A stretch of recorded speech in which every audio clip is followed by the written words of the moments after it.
Hello everyone, in this video I'm going to show a step-by-step tutorial on how to sign out to GetTransfer account. So first we're going to go to our browser, then search for GetTransfer.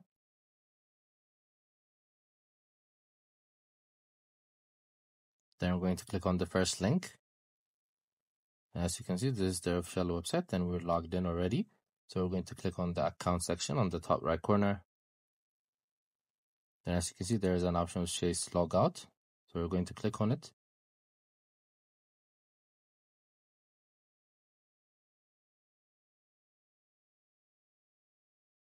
So now they automatically sign you out. So this is how you do it. But if you want to sign back in, we're going to click on login or sign up and do it again. So this is how we do it. You guys could check out our how-to tutorials in our playlists. I hope you like this video. Subscribe for more, like for more, share for more. I hope to see you again. Goodbye.